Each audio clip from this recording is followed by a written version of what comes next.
પાટણ જિલ્લાના સિદ્ધપુરમાં વીએચપી અને બજરંગ દળ દ્વારા આક્રોશ રેલી. સિદ્ધપુરના ખડિયાસણ ગામની મદ્રેસામાંથી જૈશ-એ-મોહમ્મદ સંગઠન સાથે સંકળાયેલા એક મૌલવી સહિત 3 શંકાસ્પદ આતંકીઓની ધરપકડ કરાઈ હતી. ગુજરાત એટીએસ અને પાટણ એસઓજીની ટીમે સંયુક્ત સર્ચ ઓપરેશન હાથ ધરી વાંધાજનક સાહિત્ય સાથે આ શંકાસ્પદોને દબોચી લીધા હતા. આ ઘટનાના પગલે પાટણ જિલ્લાના હિન્દુ સમાજમાં ભારે નારાજગી અને તીવ્ર રોષ ભભૂકી ઉઠ્યો છે. આતંકવાદી પ્રવૃત્તિઓના વિરોધમાં આજે શુક્રવારે આક્રોશ રેલી સાથે આતંકીઓનું પૂતળા દહન કરાયું.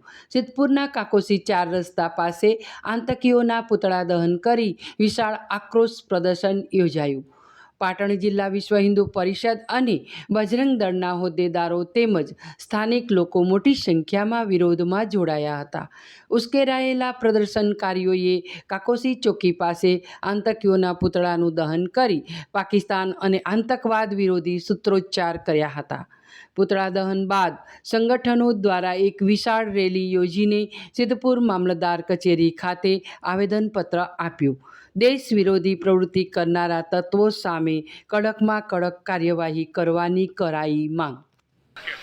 આજ રોજ અહીંયા સિદ્ધપુર કાકોસી ચોકડી ખાતે વિશ્વ હિન્દુ પરિષદ બજરંગ દળ પાટણ જિલ્લા દ્વારા હમણાં જ તાજેતરમાં પકડાયેલા 3 આતંકવાદીઓ ખડિયાસણ અને અહીંયા બાજુમાં ભાગળ જે પાલનપુરની જોડે આવી એમાંથી પકડાયેલા આતંકવાદીઓના વિરુદ્ધમાં આજે અહીંયા પૂતળા દહન અને રોડ ચક્કાજામ અને આવેદનપત્ર આપવાનો કાર્યક્રમ હતો.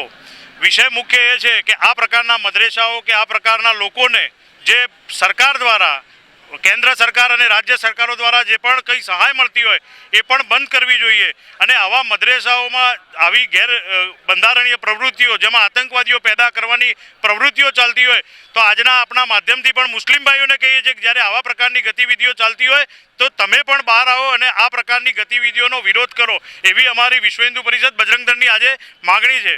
તેમજ આ ગતિવિધિ આપણે જોઈએ કે જ્યારે આ ભારતની અંદર આતંકવાદી ગતિવિધિ પકડાય ત્યારે આઝમગઢ ઉત્તર પ્રદેશનું નામ આવે એની જગ્યાએ હવે બદલીને આ પાટણ જિલ્લાના સિદ્ધપુરમાંથી હમણાં 3 મહિના પહેલાં અને આ અઠવાડિયા પહેલાં આતંકવાદીઓ પકડાય એટલે સરકાર અને એટીએસ અને આપણે પોલીસ પ્રશાસનને પણ અમે માગણી કરીએ છીએ કે જે કામગીરી આપણે કરીએ ખૂબ સરસ કરી છે પણ આનાથી વધુ કડક કાર્યવાહી થાય એવી આજના દિવસે અમે સૌ માગણી કરીએ છીએ.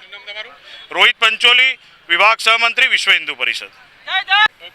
જય શ્રી રામ. આજે પાટણ જિલ્લા બજરંગ દળ વિશ્વ હિન્દુ પરિષદ દ્વારા જે પૂતળા દહનનો કાર્યક્રમ હતો એ મદ્રેસાઓમાં જીવતા બોમ્બ પેદા કરવાનું કામ મદ્રેસાઓ કરે છે. આપ સમજીએ કે એક શિક્ષક જો આવા આતંકવાદીઓ પેદા કરી શકે તો આ દેશ કઈ બાજુ જશે. અમે તો મુસ્લિમ ભાઈઓને વિનંતી કરી છે કે મુસ્લિમ ભાઈઓ આવીને પ્રદર્શન કરે કે આવા આતંકવાદીઓ પેદા કરવાનું મદ્રેસાઓ બંધ કરે. વિશ્વ હિન્દુ પરિષદ બજરંગ દળની ગુજરાત સરકારને માંગ છે આવા મદ્રેસાઓ ભારત દેશમાં બંધ થવા જોઈએ. આ બજરંગ દળ વિશ્વ હિન્દુ પરિષદ ક્યારે સાખી નહીં લે અને ક્યારે પણ આ ભારત દેશમાં ખંડિત કરવાનો પ્રયત્ન કરશે તો વિશ્વ હિન્દુ પરિષદ બજરંગ દળ સદાય હિન્દુ સમાજના પડખે રહેશે. જય શ્રી રામ. ભારત માતા કી જય. હિતેશ ઠક્કર, વિશ્વ હિન્દુ પરિષદ પ્રાંત સહમંત્રી. આજે વિશ્વ હિન્દુ પરિષદ બજરંગ દળ પાટણ જિલ્લા દ્વારા આ સંગઠનનો વિરોધ થઈ રહ્યો છે. એ સંગઠને અમારા સિદ્ધપુર તાલુકાના ખડિયાસણ ગામની અંદર અને પાલનપુરના બાગળ ગામની અંદર કેટલાક આતંકવાદીઓ એમને પેદા કર્યા છે. એ આતંકવાદીઓ લોકોને ટ્રેનિંગ આતંકવાદી સંસ્થાની અંદર અને આ લોકોની મદ્રેસાઓની અંદર ટ્રેનિંગ આપીને આતંકવાદીઓ પેદા કરે છે. એ આતંકવાદીઓને બંધ કરવા માટે અહીંથી અને આ મદ્રેસાઓને તોડી પાડવા માટે અમારું આંદોલન છે. હિમાંશુભાઈ મોદી, વિશ્વ હિન્દુ પરિષદ પાટણ જિલ્લા સહમંત્રી.